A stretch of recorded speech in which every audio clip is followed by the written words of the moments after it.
Ah, mais nous nous arrangeons tous les deux, voilà tout.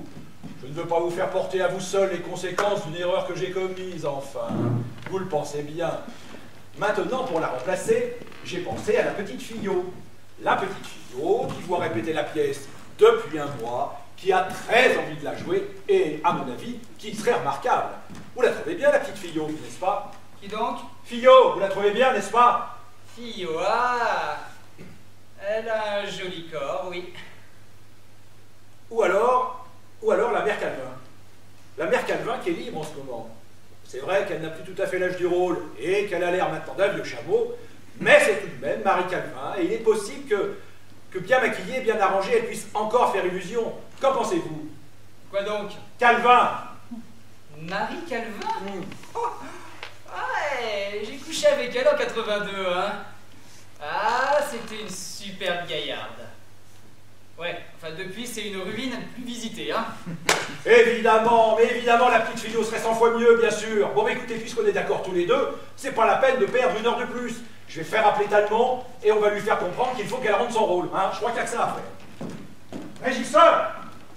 Voulez-vous prier mademoiselle Talmont de bien vouloir venir à l'instant, s'il vous plaît? Mais monsieur, on va répéter le 3. Oui, eh ben justement, qu'elle vienne tout de suite. Bien, monsieur. Vous savez, plus j'y pense, et plus je suis convaincu que la petite Fillot sera très bien. Je suis ravi de ce changement. Vous aussi, n'est-ce pas? Quoi donc? Ah, moi, je suis enchanté. Eh ben, c'est très bien, mon vieux. J'aime que mes auteurs soient contents. Vous m'avez fait demander. Oui, entrez. Et asseyez-vous. Qu'est-ce qu'il y a? Ma petite Fanny, vous êtes une actrice charmante. Mais nous avons pensé, mon ami Barakan et moi, qu'il fallait vous donner une grande preuve d'amitié en vous évitant de couvrir un danger inutile au milieu d'une carrière aussi brillante que la vôtre. Mais quel danger? Je ne comprends pas ce que vous voulez dire. Ma petite Fanny, je me suis trompé. J'aurais dû écouter ce que Barakan m'a dit dès le premier jour. Vous possédez les dons les plus rares. Vous êtes gaie, vive, souriante et distinguée. Et vous êtes tout à fait exquise dans la première partie du rôle. Le 3 n'est pas au point du tout. Je m'en suis rendu compte et j'ai l'intention... Laissez-moi parler. Vous réalisez ma pensée pendant tout le premier acte. Et notamment, vous avez une façon extraordinaire de dire « Mon petit, si vous voulez épouser Georgette, il vous faudra un peu plus de poils au menton. » Alors là, vous êtes exquise. Aux deux, vous êtes tout bonnement parfait. En somme, c'est le 3 qui cloche. Ah bah si c'est que clocher, ma chère amie. Oh, je devine. Mais quoi donc? Vous allez couper le 3. Ah mais... Oh, n'en faites rien. Je vous en supplie. Mais n'en faites rien. Je vous le jure, moi, que c'est un acte admirable. Admirable? Ah bien admirable, certainement, c'est bien pour ça. Je n'ai pas du tout l'intention de le couper. Mais alors? Mais c'est pas l'acte qui ne va pas, c'est... Garnier? Mais non! Annabelle? Mais non! Mais alors qui? Mais c'est vous qui... Ah oui. Ah, mais cher ami, il faut tout me dire. En tout cas, je vous remercie d'avoir eu la délicatesse de ne pas me faire d'observation dans mes camarades. Alors dites vite ce qui ne va pas, car il faut qu'elle aille votre pièce, votre belle pièce. Dites-moi ce que donne mal. Voulez que je vous donne plus de sensibilité, plus de profondeur? Dites-moi ce que vous voulez que je vous donne. Je veux que vous me donniez votre rôle. Comment ça, mon rôle? Oui. Ne vous mettez pas en colère et comprenez-moi bien. J'ai mis beaucoup de patience et vous, beaucoup de bonne volonté. Mais il y a une impossibilité physique. Le troisième acte est beaucoup trop dur pour vous et vous ne pouvez pas le jouer. Et nous avons pensé, mon ami Barakan et moi, que ce n'était pas la peine de s'obstiner. C'est arrivé à Sarah Bernard. C'est arrivé à Lucien Guitry. Quand un rôle ne va pas, eh ben on le laisse à une autre, et puis un jour on a sa revanche. Remarquez bien, ma chère amie, que je ne vous reprends pas votre rôle. Ce rôle, je suis allé vous l'offrir cet été à Dinard. Ce rôle, je vous l'ai donné. Ce rôle, il est à vous. Ce rôle, il est même tellement à vous que vous pouvez en disposer. Alors, hein, rendez-le-moi. Qu'est-ce que vous avez? Je cherche. Quoi donc? Je cherche où ça peut venir tout ça. Ah, j'y suis. Madame Calvin veut le rôle, probablement. Madame Calvin? Mais parfaitement. Elle rôde dans les coulisses depuis 8 jours, je l'ai vue. Elle n'a donc pas assez joué celle-là depuis 40 ans. Ah ben ma chère amie, je vous jure que le nom de Marie Calvin n'a même pas été prononcé. Alors c'est une saleté de Mademoiselle Fillot. Mais oui, mais j'en étais sûre. Mademoiselle Fillot n'est pas contente du rôle qu'elle joue, alors elle veut le mien. Mademoiselle Fillot, qui n'est fidèle ni à son amant de cœur, ni à son amant riche, n'a probablement pas hésité à aller vous voir ce matin, à votre réveil. Ah, ma chère amie, je vous prie de... Mademoiselle Fillot, qui ne peut pas dire 2 lignes sans demander conseil à Jouvet ou à Dulin, Mademoiselle Fillot voudrait jouer mon rôle. Je vous donne ma parole d'honneur que ce n'est pas Mademoiselle Fillot qui jouera votre rôle. Alors qui, Thérèse Duplessis? Non. Mais alors qui? Personne n'en veut donc votre rôle? Ah, mademoiselle, ce que vous venez de me dire m'autorise à employer un autre ton avec vous, et je vous somme de me rendre immédiatement votre rôle. Jamais, monsieur, jamais. Ce rôle est à moi, je le garde. Voilà 1 mois et demi que je le répète, avec un acharnement et une ponctualité que je ne saurais trop recommander à mes camarades. D'ailleurs, bien de suivre mon exemple, au lieu de dire du mal de vous dans les coins. Ça non plus, vous ne vous en êtes pas rendu compte. Je ne me rends compte que d'une seule chose, mademoiselle, vous ne pouvez pas jouer le 3e acte. C'est peut-être parce qu'il est moins bon que les 2 premiers. Ah, mademoiselle, je vous interdis de juger ma pièce. Et moi, je vous interdis de me juger en général. Mais j'ai besoin du public, moi, pour être bien. Je ne peux pas me donner devant le souffleur ou les machinistes. Attendez, écoutez. Donnez-moi 3 jours et j'arriverai à faire ce que vous voulez. Oubliez les paroles blessantes que je viens de vous dire. Trop tard, mademoiselle. Attendez. Voulez-vous que j'aille pendant 2 jours travailler le matin avec Madeleine Renaud? Ce que vous me direz faire, je le ferai. Et je veux garder mon rôle. Je l'adore. Je n'ai pas encore dans ma bouche, mais je l'ai dans ma peau. Je suis en train de chercher mon prix à Monsieur du Baron. Mais il n'y a pas de clé, mademoiselle, il y a toute la scène avec le beau-père. Oh, qu'elle est belle, celle-là. Ah ben, elle est belle, elle est même très belle. Seulement faut-il encore qu'elle soit jouée. Mais elle le sera dans 3 jours. Oh, mais alors pourquoi encore attendre 3 jours? Dans 3 jours, il faudra recommencer la même discussion, enfin. Je pensais pourtant vraiment m'être fait comprendre. Vous n'allez pas recommencer à me demander. Oh, ne m'obligez pas à vous dire la vérité. La vérité, quelle vérité? Rendez-moi votre rôle et restons-en là. Je veux savoir la vérité. Non, non, non, non, non, non. Je vous rendrai votre rôle si vous me dites la vérité. Eh bien voilà, mademoiselle. Vous êtes très mauvaise dans le 3e acte. Ah, je suis mauvaise. Oui, mademoiselle. Vous n'avez ni accent, ni de mouvement. Vous restez perpétuellement froide, élégante et distinguée. Eh bien, voyez-vous, ça ne suffit pas. Lorsqu'une femme du monde est trompée par son amant, sa bonne éducation s'efface, et on n'a plus alors sous les yeux qu'une femme, qu'une femelle, acharnée, violente, ordurière s'il le faut. Eh bien ça, mademoiselle, vous ne le donnerez jamais. Jamais? Non, mademoiselle, jamais. Il vous manque certaines qualités que le travail, que la bonne volonté ne pourront pas vous donner. On a ça dans le sang ou on ne l'a pas. Vous n'avez ni force, ni puissance, ni souffle. Votre talent n'est fait que... Mon talent! Mon talent! Mais j'en ai peut-être plus que vous du talent. Et puis moi aussi, je vais vous la dire la vérité. L'exposé de votre pièce ne tient pas debout. Le second acte est chippé au scandale de bataille. Le 3e acte est invraisemblable et le tout est écrit en charabia. Espèce de petite cabotine, là, qui vous permettez.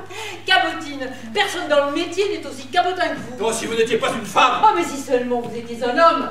On dirait que vous faites faire vos pièces dans des asiles de gâteux. Et vous, que vous prenez vos cours au Guignol des Champs-Élysées. Voyez, bouche. Pipère. Pauvre machin!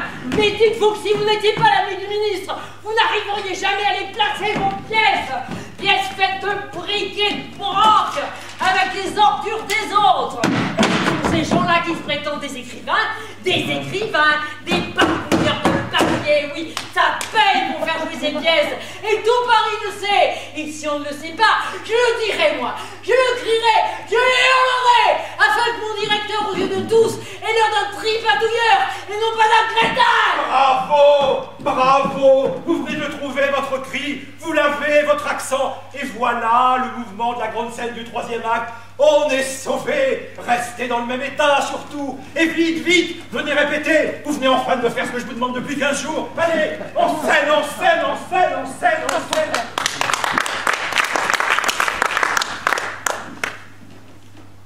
Les répétitions se poursuivent dans le calme et la bonne humeur. Permettez-moi, tout particulièrement en ce moment, de penser à Molière. Ah, ces étranges animaux à conduire que les comédiens. Monsieur Guitry, monsieur Guitry, Oui, monsieur oui, Guitry. oui. Qu'est-ce qu'il y a à Marseille? Enfin, c'est un rôle de garde qu'ici. Enfin. C'est que... Quoi? C'est qu'elle est là.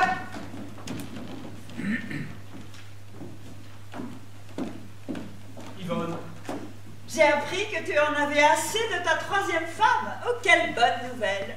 Franchement, comment as-tu pu t'attacher à cette porte de prison? Je me le demande. Elle était fraîche, Gourde, élégante, fade, intelligente, calculatrice. jolie. Oh, tu te moques. Mais si, elle est jolie. Comme tu es méchant avec cette pauvre femme. D'ailleurs, en admettant qu'elle soit jolie, ce n'est que manœuvre chez elle. N'oublie jamais que les femmes ont choisi d'être belles plutôt qu'intelligentes, car chez les hommes, il y a davantage d'idiots que d'aveugles. Et puis, elle a fait d'immenses progrès en tant qu'actrice. Elle pouvait. Elle s'est améliorée assez pour quitter le zéro, mais pas assez pour atteindre la moyenne. Oh, tu es cruelle. Je vais me gêner. Elle a prétendu me remplacer. En tant que Madame Guitry, mais pas en tant qu'artiste. Mais Madame Guitry est un rôle à plein temps. Je te reviens, Sacha. Je te pardonne ta troisième femme et je reviens. Tu me reviens. C'est extraordinaire. Tu n'as pas changé. Merci. Ce n'est pas un compliment, c'est une exclamation. C'est ce qu'on dit. Bon, alors je vais transformer cette exclamation en interrogation. Tu n'as pas changé.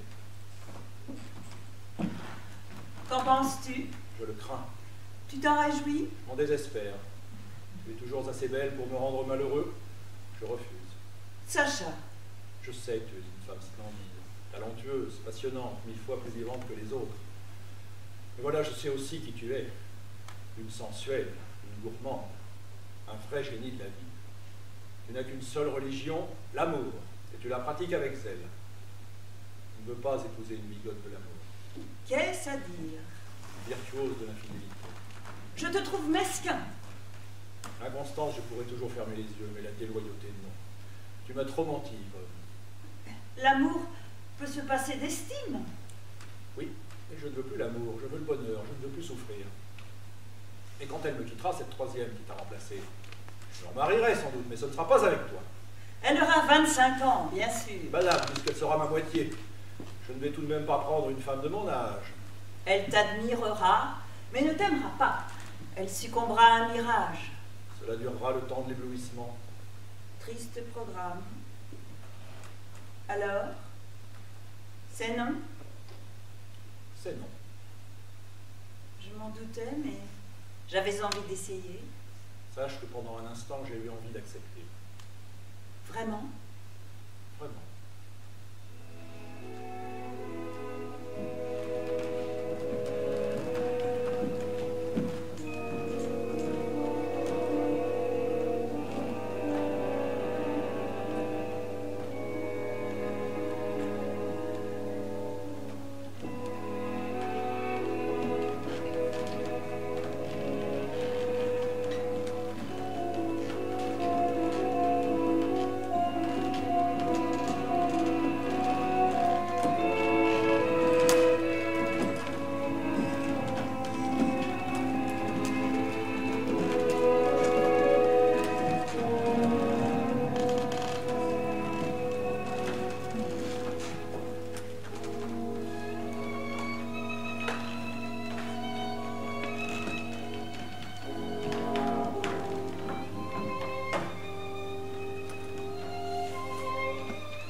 Je dirais même, c'est le bonbon.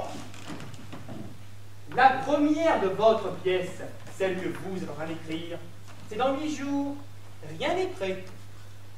Les décors ne sont pas construits, les costumes sont toujours à la fabrication.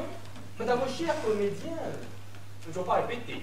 Oui, Marcel, oui, vous avez raison. Vous n'avez même pas écrit la fin. Et bien sûr que vous avez raison. 8 jours, ce n'est pas suffisant pour monter un spectacle, mais 8 jours, c'est bien plus qu'il n'en faut pour tourner un film. Eh bien, transformons ce plateau en studio de cinéma. Allez, tout le monde à sa place, là. Script lady, les comédiens, les maquilleuses, les retoucheuses. Tout ça en place, allez, dépêchez-vous la lumière, le son. garçon, on en est où là? Dépêchez-vous. Les comédiennes ne sont pas à leur place. Michel, tu es où? Tu es là. Michel, très bien. Elle est là, tout le monde est prêt? C'est bon? Prêt? Lumière! Moteur! Action! Je crois qu'il est en vérité difficile à un auteur dramatique d'avoir sur les femmes une opinion justement équitable. Pour peu qu'il ait écrit une vingtaine de pièces sur l'amour, et c'est mon cas, il aura joué toute sa vie un double rôle.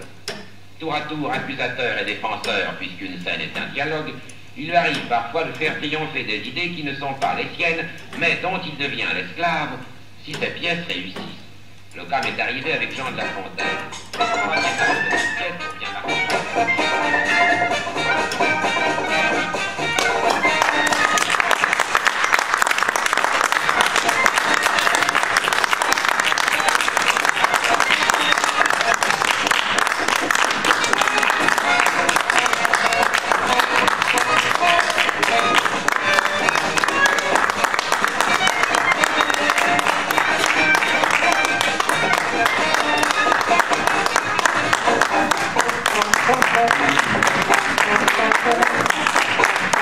Thank you.